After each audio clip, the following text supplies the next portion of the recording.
Hello and welcome to Write On, the podcast from Final Draft. We're here to talk about all things screenwriting. I'm your host, Phil Galasso.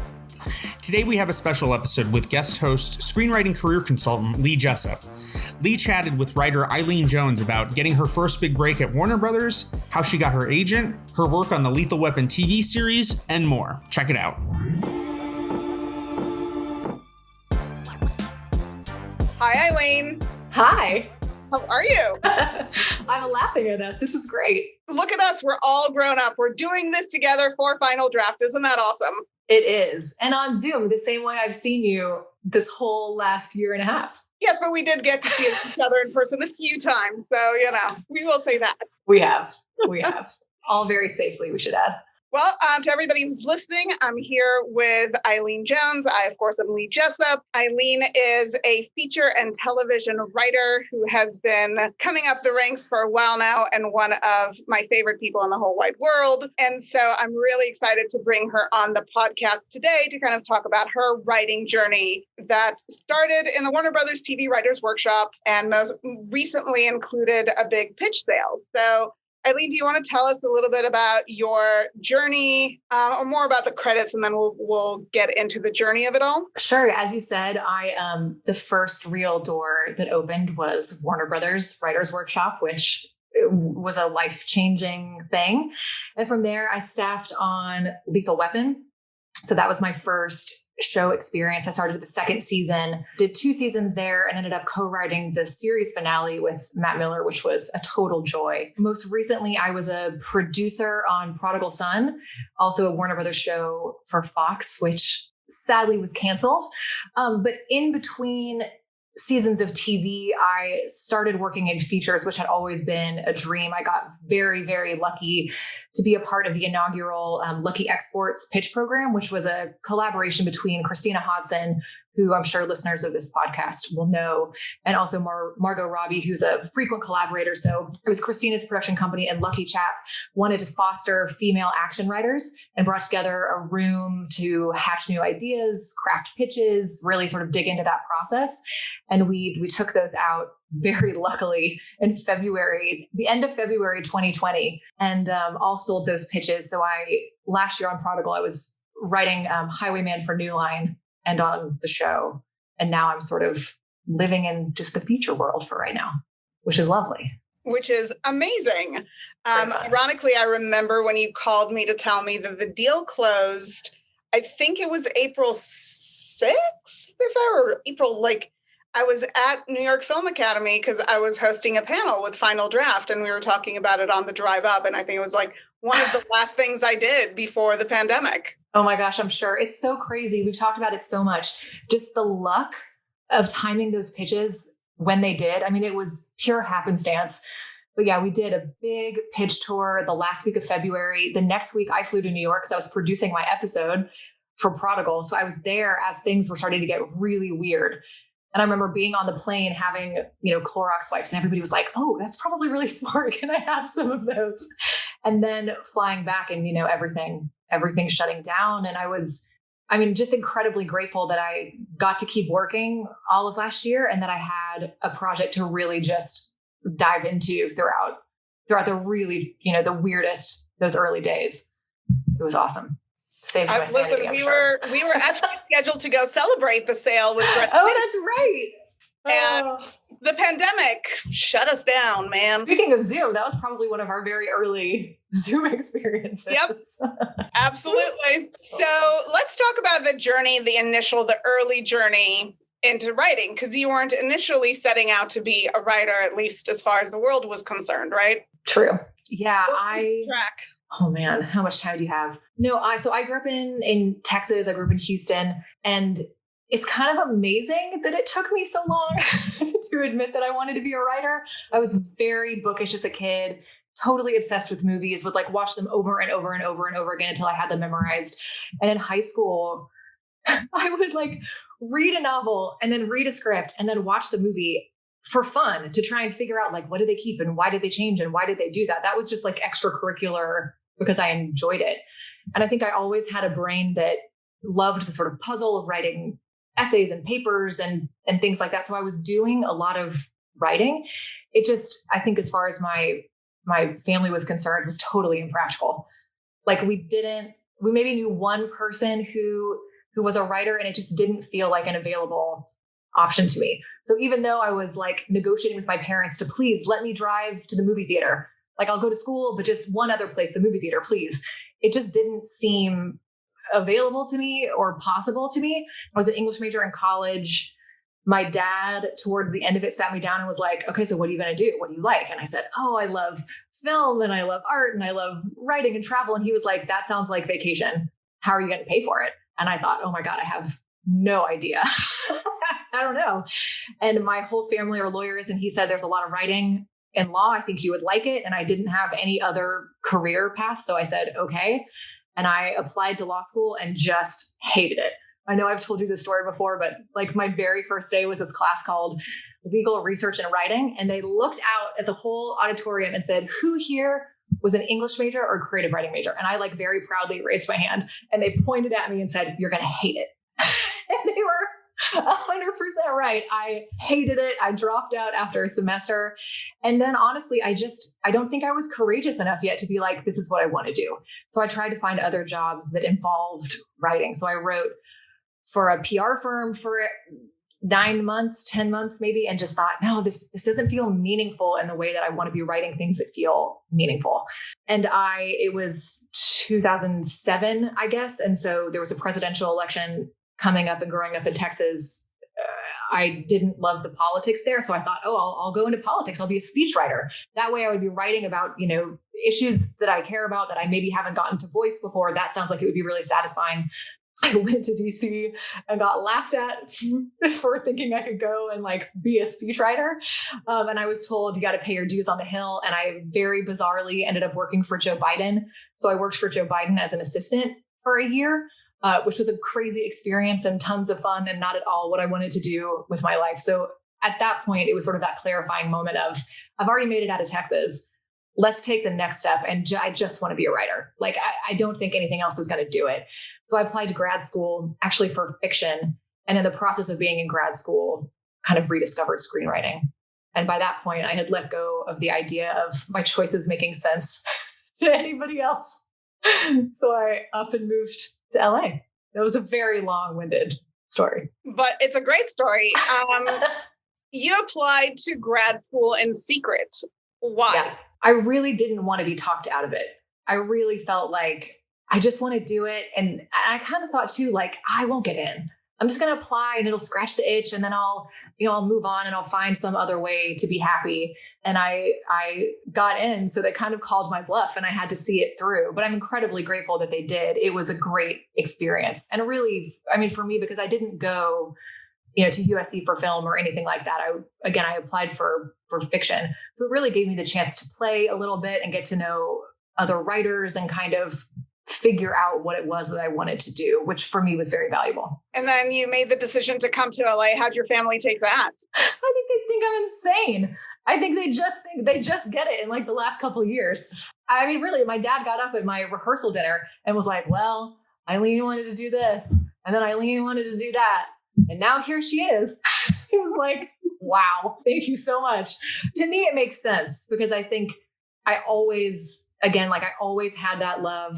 It was always there. I always wanted to be a part of what I consider to be, conversations, meaningful conversations. That was a huge thing that I was looking for in all of those different careers that I tried. And it's funny, in retrospect, it was like no time at all. It was like 3 or 4 years. To me, though, it felt like agony that stretched on forever because I was unhappy.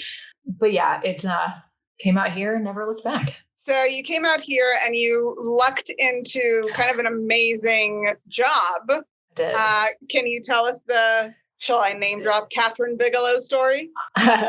Sure. It's funny, when I moved here, I had kind of been like building up my confidence. So I'd been like reading the trades and I knew sort of who was who. And I had a very outsider understanding of what was going on. And I had talked to friends who had come to LA. So I kind of knew like, okay, the process is going to be, I'm going to work in a mailroom. I'm going to work my way up. I'm going to have to, be on a desk.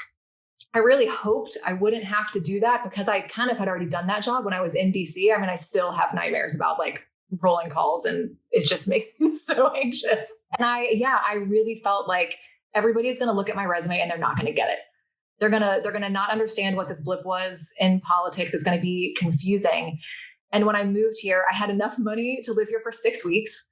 And I thought, well, I'll get something. Yeah, I'll work at a Starbucks. Like, I'll figure it out. That's enough for me to kind of get my feet under me or whatever. And I just very shamelessly emailed everybody that I knew and everybody who I had ever met, friends of friends who lived in LA. And I just said, I'm here. This is what I want to do. I'll do anything. Here's my resume. I'd be so grateful for, any leads at all. And I very randomly, a guy that I had known in high school who was like the friend of my friend's older brother responded back and said, I may have something for you. Do you like Kathryn Bigelow? I was like, are you insane? Of course. This was like 3 months after she'd won the Oscar for The Hurt Locker. And I literally, I drove here with my mom, I-10 the whole way, Houston to LA. I got here on a Sunday. That was Tuesday. I interviewed with her on Wednesday and I started working for her on Thursday, which makes me sound like such an asshole because that is a crazy, crazy story. She, I think, liked the fact that I was not coming out of, the entertainment world. I didn't have allegiances to anybody else. I wasn't going to be secretly working for my former boss, the agent, wherever. I had sort of no loyalties but to her. And I very genuinely, I think the fact that I worked for Biden spoke to this, but I just told her, I love what you make. I want to help you. It's that simple. And if I learn other things in the process, great. But I definitely got thrown in the deep end and I'm sure embarrassed myself with what I didn't even know. So what's it like to work for an Academy Award winning director? It was fascinating. It was totally fascinating because I think I'm such a conceptual person. I really come at things from an emotional place of what's the emotion of this? What's that sort of tone feel like? And she is so visual. I mean, she is a visual artist. She came out of painting, that is very much how she works. And it was fascinating to me to see that because it was so totally opposite, my own experience. But yeah, it was great. And so you started, or you continue to develop your work. You came out of film school with a feature script, if memory serves. And yeah, it's funny because in thinking about working for her, I so wanted to do a great job and I really wanted to be useful. And I think if I had done the job, if I had done things properly, what you hope to get out of that as a writer is that you finish a job like that and you have the perfect script and you give it to them and they're like, I love this. I'm going to help you get it made or help, get you refed or whatever. And there's the Hollywood fantasy. But the truth is that when I was working for her, I was not writing a lot. I was super focused on researching for her and being available all the time. And she was a lovely boss, but I kind of came out of that not with a script that really, I think, reflected me. I was kind of thinking what do people expect me to write? The person who worked for Joe Biden and who worked for Kathryn Bigelow, what's the piece that they expect to read from me? And so I think I wrote a very uncommercial feature script that, I did create a character who was trying to sort of break into a world. And that piece was personal, but I think had I been working with you, you would have advised me to think a bit more strategically about what the piece actually was. But it's all a learning experience. So it totally is. And listen, it gets you to where you are now. All of it computes. Yeah. And I should say too, it's funny. I was thinking about this the other day, just as knowing that we were going to have this conversation. But I remember in grad school, another writer in the program being so upset because the tutors, I went to school in England. So the tutors there had called her work commercial. And she was like, this is such an insult. I'm so offended, that she really felt humbled by it. And so I think I was also sort of coming out of that experience, really thinking about things that didn't hit as broad a target as I am now. So how do you go about finding your voice, finding the thing that you need to say rather than writing the thing that is expected of you? I know it's a very broad question, but you can talk a little bit about that discovery in writing. That would be amazing. Well, two different pieces of it. To me, one part is what is your voice on the page? And that to me, I think, because I always sort of was naturally writing a lot, I always had an ear for what I liked and the way I liked things executed. And that stuff just feels very intrinsic to me. In terms of finding your voice on a larger scale in terms of like, what kinds of stories, do I want to tell? For me, there was actually a bit of discovery in it and where I've landed. I'll start with where I've landed and then maybe I'll go back in time to how I got there. But for me now, it's really character-driven action and really telling what I would say are empowering stories about exciting female characters. I always considered myself a drama writer. As you know, when I got into the Warner Brothers workshop, I wrote a spec for The Affair, which is like super juicy, big kind of emotional set piece scenes. I feel very comfortable in that space and I love that space. But what I found when I got to Lethal Weapon was that I loved writing action. It's fun. And that show allowed me to get to have fun writing. And it was such an awesome moment for me because again, I was sort of coming out of a very like serious mindset and there's nothing against that at all. But to me, I got to have the experience as a writer that I did as a viewer of movies, going on the ride, thinking big, having fun, getting a sense of wonder. That to me right now, especially after this year where we've all been so kind of, very cloistered, that to me is everything. But so I think the very simple answer to your very big question is like, what makes you excited? What is going to be fun for you to sit down and write every day? I've certainly had experiences, as you know, where I wrote a script where I was like, look, this is small. It's really personal. I just need to write it. So let me do it. And that's been valuable. But for me now, it's really, I'm thinking about like, how do I have that meaningful conversation with as many people as possible? Like, what is the biggest platform in which to engage people in a conversation about what a woman can be, how a woman gets power, how she holds on to it? Like, what does that look like? I remember one of the first days of the Warner Brothers workshop, Peter Roth, who people in TV will know was the head of Warner Brothers Television for, decades, like a venerable person in the business, came in and gave a very rousing speech about the power of television and that the power of television is that you're in people's homes and their defenses are down, that you get to have an intimate conversation with them and that it's free. There's no ticket. You're reaching so many people. And he really sort of drilled home, the power of that and the importance of that. And that really stuck with me as kind of an echo to that conversation that my tutors had in grad school about like commercial being so terrible. But so you did journey into TV. Yeah. What brought you to TV writing? What excited you about it? You brought me to TV writing. I set myself up for that, didn't I? Yes, you did, but it's also very true. So the truth is, and again, listeners of this podcast will, I'm sure know, it's really hard to break in. It's not easy to get people to vouch for you, to get people to champion you. It's just tricky. And I also had to make a living. So part of, I was working as a treatment writer.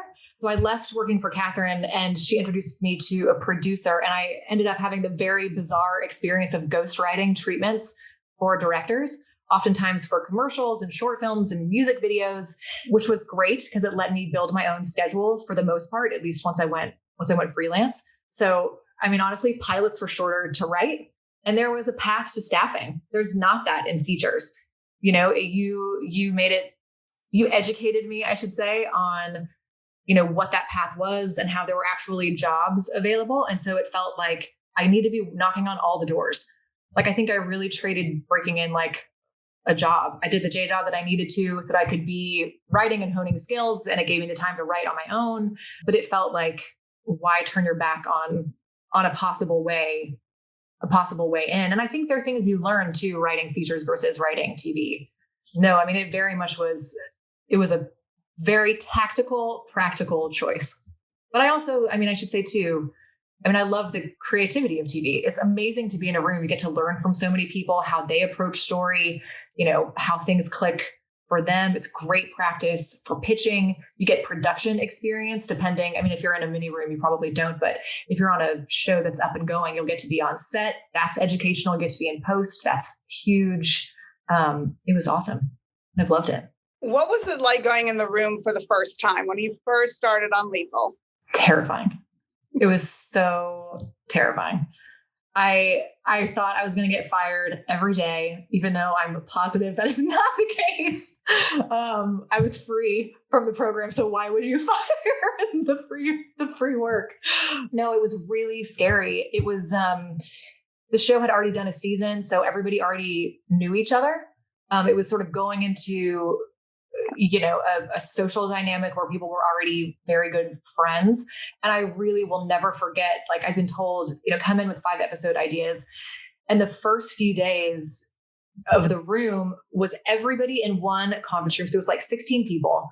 And I was like in a corner back in the conference room because there weren't enough chairs, and watching the co-EPs, these just like super seasoned TV writers, pitch and how quickly everything was moving. I thought like, oh my God, I have so much to learn. And I just remember I had my iPad up and my hand was shaking.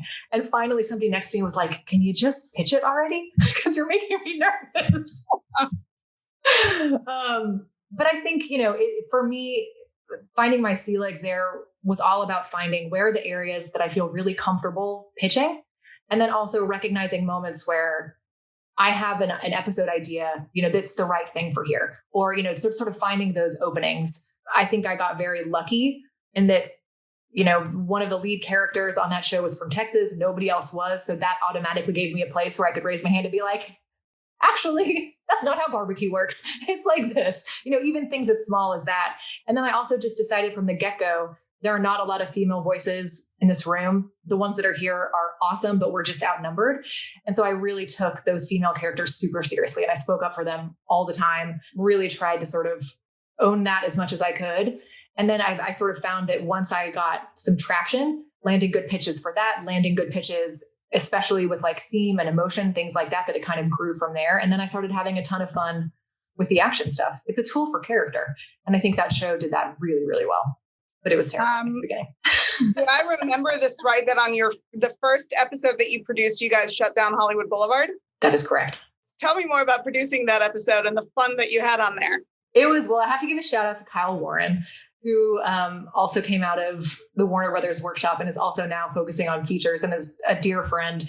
He was my co-writer on that episode. They did a lot of co-writes on that show. And it was so funny because one of the first episodes that I pitched was we should do a Hollywood episode. We haven't done something like that. And it would be really fun to do a car chase with those like tour buses, do something like that. And it was kind of brushed off like, eh.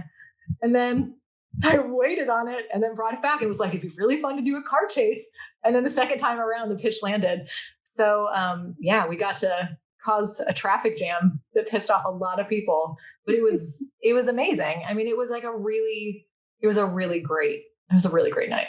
It's very fun. And how did you prepare? Sorry, go ahead. I was going to say he jumped from one like star bus to another. It was awesome.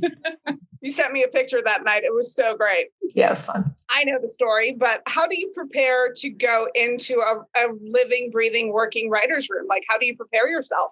I mean, you over prepare, I think, is the only answer. That's the only answer that I know how to give. Maybe other people would be more sort of off the cuff with it, but I didn't know, also because it was IP, I wasn't sure how closely they were going to be sticking to any of that. I mean, I watched those movies. I took notes on those movies. I tried to know them inside and out.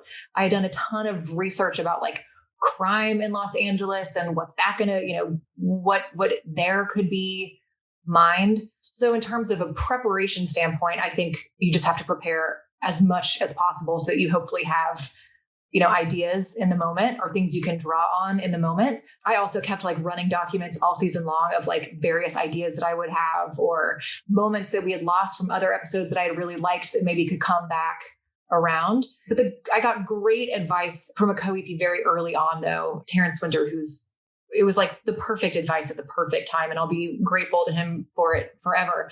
But he kind of closed the door to the room once and he was like, "You're doing everything right. You're working on the board. Nobody expects you to solve everything. You just keep having ideas." And I really think especially as a staff writer, you are there to be a cheerleader, to be an idea generator. You don't need to shoot stuff down or logic check anything. And it just, I really just thought, okay, I'm here to help push this boulder up the mountain and to learn from these amazing people. And I think that paid off. Now, fast forward, we get to the end of the show and you're writing the series finale with the showrunner, which is a huge deal. It was really meaningful. It was super meaningful. Is there a lot of pressure to that? I mean, well, we didn't know it was the series finale at the time. I mean, I think you always know it could be. So I think, great showrunners always kind of have that in mind in terms of wanting to land something that will feel satisfying no matter what happens after it airs. But to me, it was just fun. I think I experienced a huge learning curve on that show because when I first started, not only did I feel new to the business, of being in a writer's room entirely, but I also just felt like really female in a show and I should say, like, the guys I worked with were amazing. It's not about that at all. It's just, this is a show about two men. It is a very male show. Like, that's the energy of it. And I really kind of had to search again for, like, how am I going to contribute here? And what's the right way to do that? And, production is also very male. I think at one point I counted, I was the only woman in a room with 17 men. So, like, there was a huge learning curve too, in terms of how to be taken seriously and as a producer. So it felt just incredibly meaningful to get to close it out with everybody as a part of that team. And I mean, again, we did crazy stunts on that show. Like, the finale took place in a high rise. Like, it was a wedding day. We had her in a wedding dress.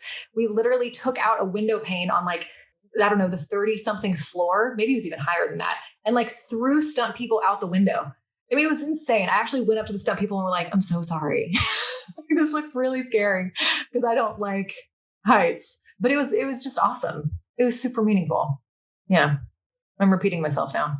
It's all good stuff though. So from that, you got into, just to track it for the listener, you got into Lethal coming off of Warner Brothers. So you actually didn't have an agent when you got on Lethal, right? It was all through Warner Brothers that put you up for the show. Correct. Warner Brothers put me up for the show. I staffed in March, and then the show started in April, and I signed, I got an agent after that. Yeah. And what made you decide that the agent that you met at that time was the right agent for you? Well, I should say I had always admired my agent from a distance and sort of had been hearing, just what a badass he was. So when he was interested, I was like, yes, 100% yes, this is great. And he also was a feature agent. And I think I always, had held on to that as a dream. And I liked the idea of having that as a field to play on, hopefully. And you also have to know too, like, it's very hard to get that first job. It takes forever to knock on doors. I got so lucky that I got into a fellowship and had the backing of a studio who said, we think she's great, you should hire her. I mean, that changed everything. But you also have to know, it's, had Lethal gotten canceled after that first year, I would have had a really hard time.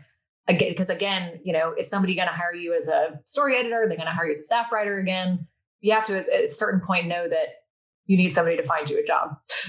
And that's where, having David Boxerbaum in your corner goes a long way. He does. I love him. He's the best. So how do things change when you go from lower level writer on Lethal Weapon onto mid-level writer and on Prodigal Son? How does your kind of existence in the room differ as a mid-level writer? Well, I will say in general that it was great on Lethal that we got production experience. I think because we were shooting in LA, just right across the street on the lot, we got to have access to a lot of those things, which helps you expand your skill set as a writer and as a producer. Beyond that, I think the expectation is that you drive the room more. You can run the room when showrunners are out. You can take more ownership of an episode, sort of steer it more. You may be rewriting occasionally if that's asked for. But, it was interesting going on to Prodigal because I came onto that in the middle of the first season. I wasn't there at the beginning. So that was another experience of kind of coming in where, like, they've got a lot of the kinks out, but they're still kind of finding their footing, and you kind of have to go in and look at the room and think, like, okay, how do I fit here, and what do they need, and how can I contribute, and again, how can I help push the boulder up the mountain? Because that's what the room is. At the end of the day, you are helping the showrunner do their job, and not do their job, but make their show. So how can I be a positive, fun productive addition to the team. But that was crazy. I think I'd been on the show for like 3 or 4 weeks, and it was like, go to script. It went really fast. Very fast. Now, between the two shows, there was Lucky Exports. Yes. There was Lucky Exports and another show that I cannot discuss. Hence, we're not discussing it. Yes. That's weird. Yeah. Okay. So I do think it's important people that know that they can leave a job if they really need to. But we can't discuss it. 100%. If you need to go, if there are reasons to go, you got to go.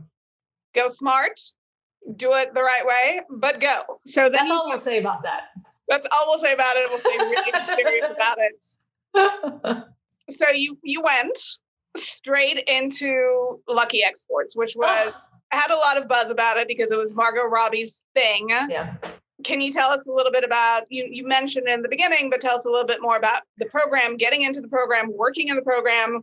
Oh man, it was just the best. I have to say, like, I don't know, I can't think of anybody else who has put themselves out there in the way that Margot and Christina did to lift other women up and other writers up. Like, it is, maybe there are others and I'm just not aware of it, but it was, to me, so remarkable and so generous. And the fact that they were, looking at the numbers of female feature writers compared to men, and they were looking at the statistics and actually didn't just like say a soundbite, but like did a thing and put their money where their mouth was and walked the walk and all of those sayings, I think is just truly incredible. I mean, they I think worked so hard, finding writers, finding a place for us to work, getting pitches lined up. I mean, they worked their asses off, and it was just the best. I mean, that was like again, I feel like I've been the recipient or the beneficiary maybe of really incredible,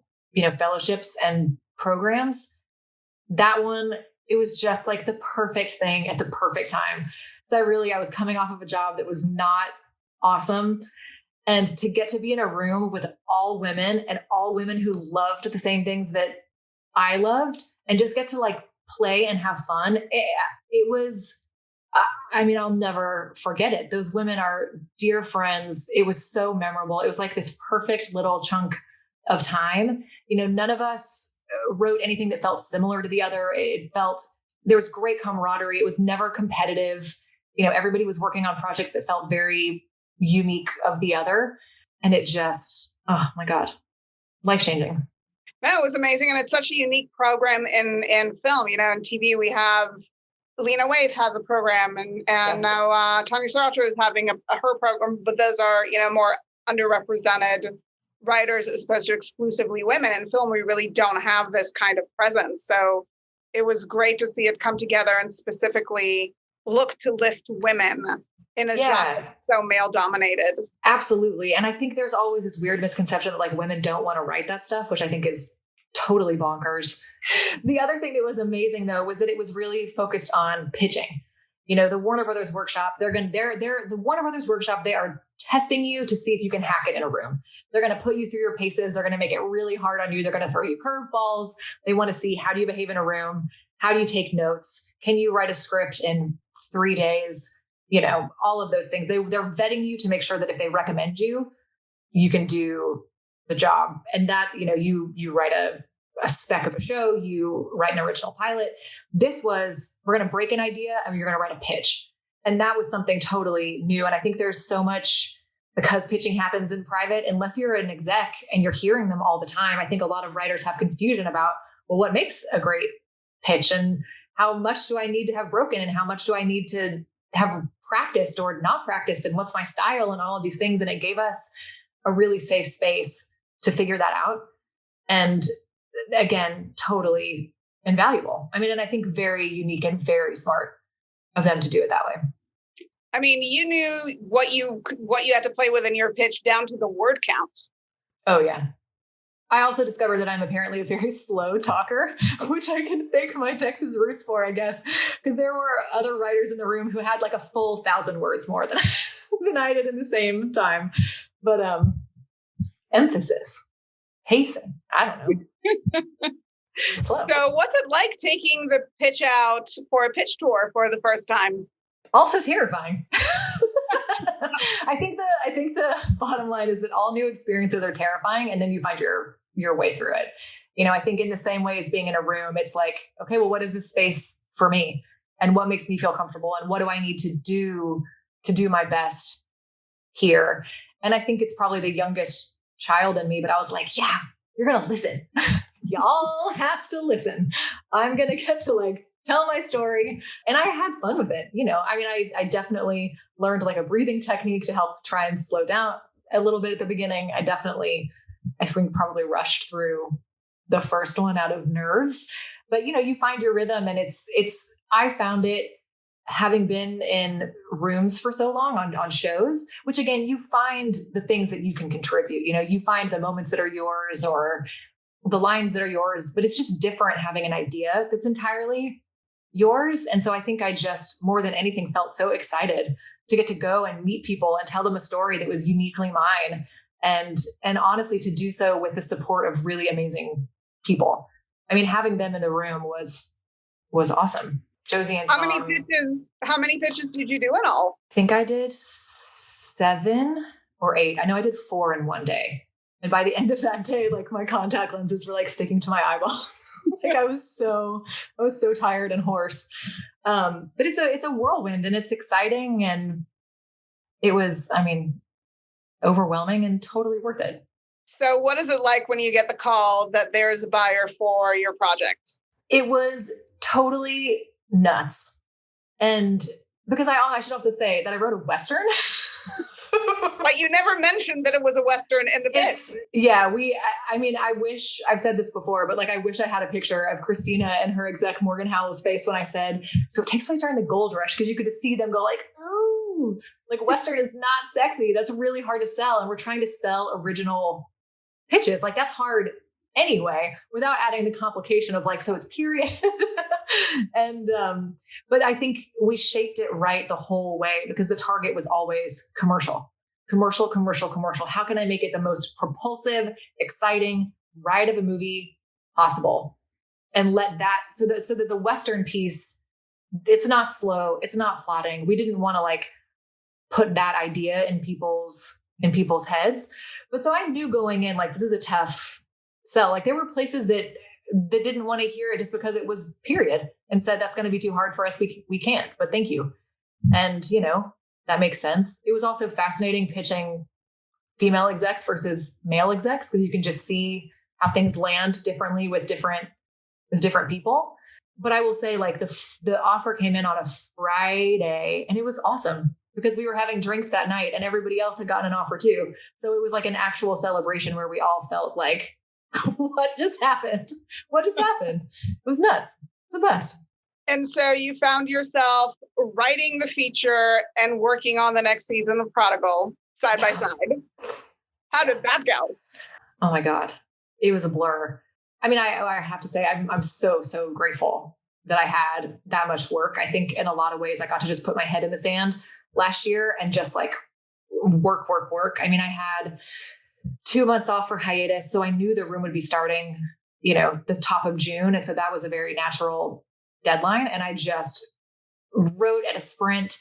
I think I delivered my first draft the week the room opened, and then I got notes. And then, but it was I delivered a draft, wrote episode 2 of Prodigal, got notes on the feature.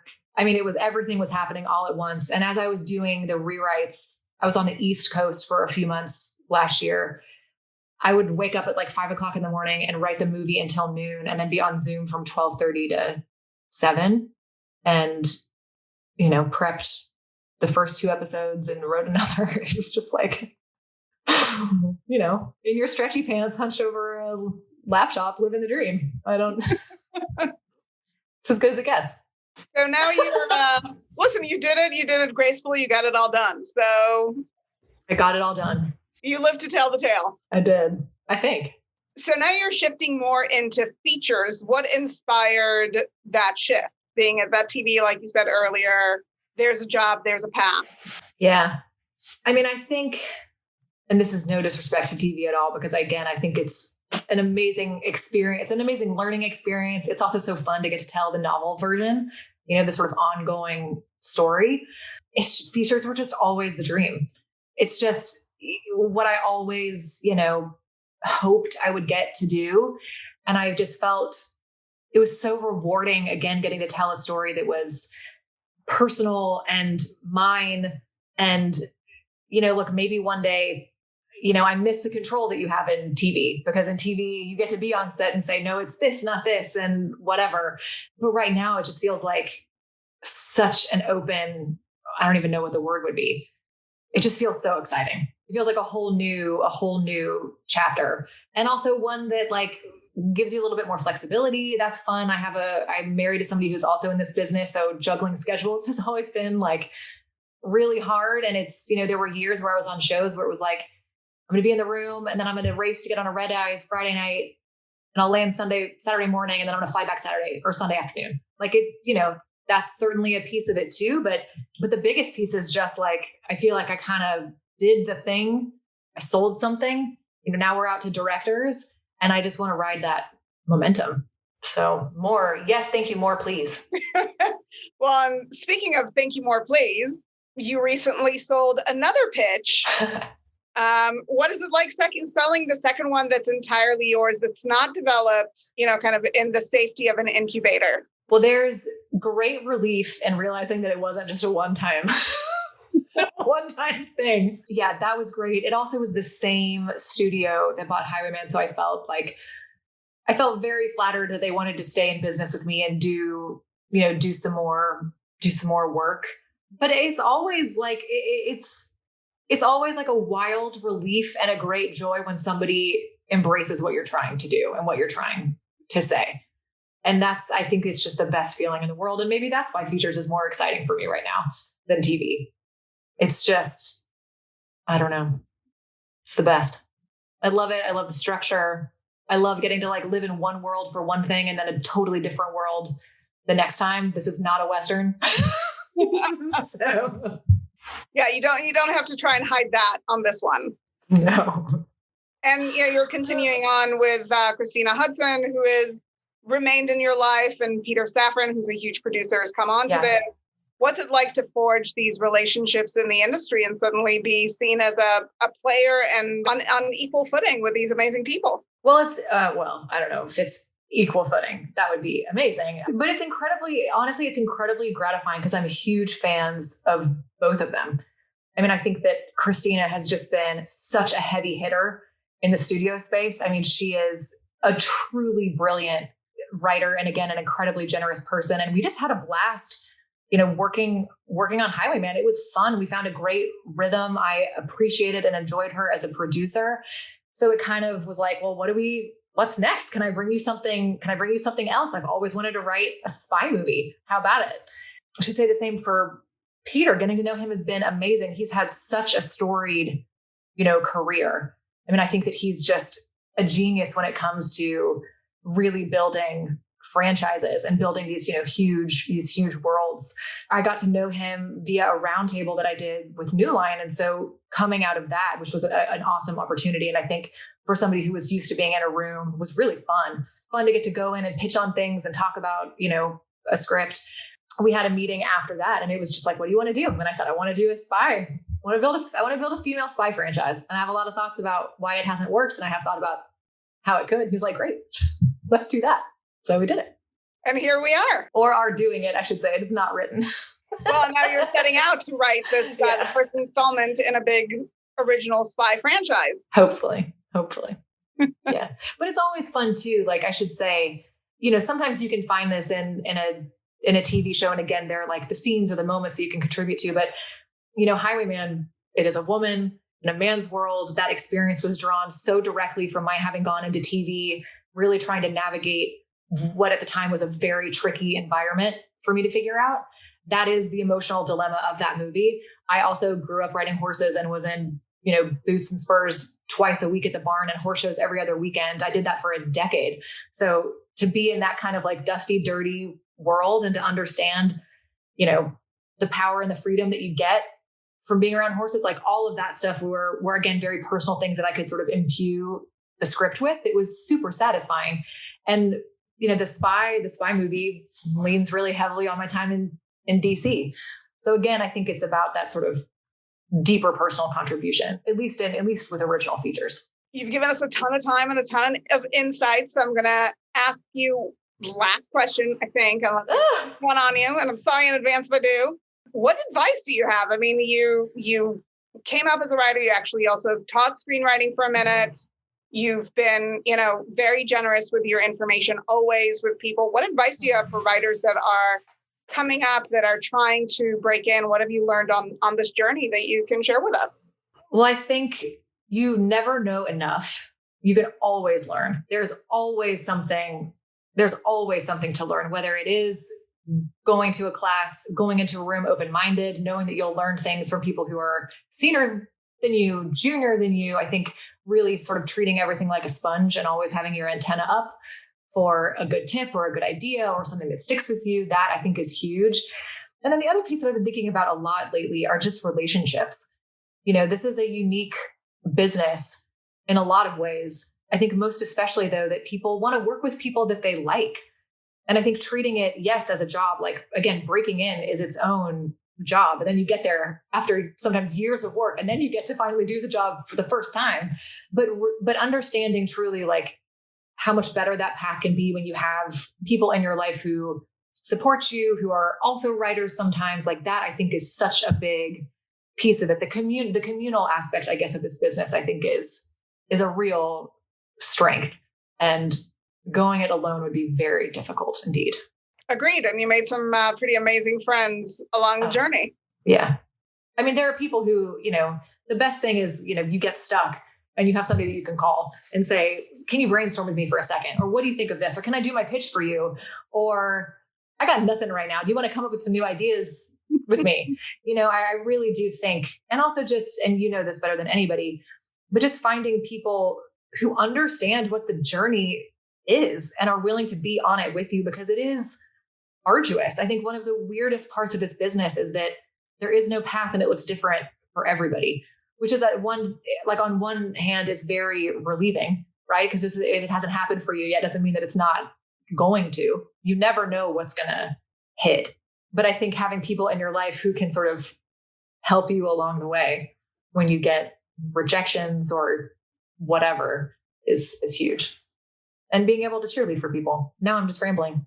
But you do so well when you ramble, so. I'll take it. Well, on that note, I think we're at about time. So okay. I can't thank you enough for doing this. I mean, having watched your journey for all these years that we've been together has been incredibly gratifying. I remember the moment you got into Warner Brothers. I remember that first show. I remember the end of the first week on the first show.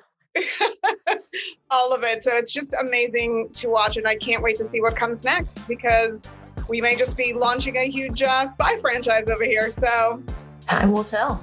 And thank you so much for having me. This was fun. Thanks to Lee Jessup and Eileen Jones for a great chat. And as always, thanks to you, our listeners. If you liked this episode, leave us a review. And if you haven't already, subscribe on Apple, Spotify, Stitcher, or wherever you get your podcasts. For news about future episodes and more, like us on Facebook, follow us on Twitter at Final Draft Inc. and Instagram at Final Draft Screenwriting. This episode was produced by Kayla Guess with help from associate producer Emma Vranich. Music by T. Kelly. Thanks again, everyone. Until next time, write on.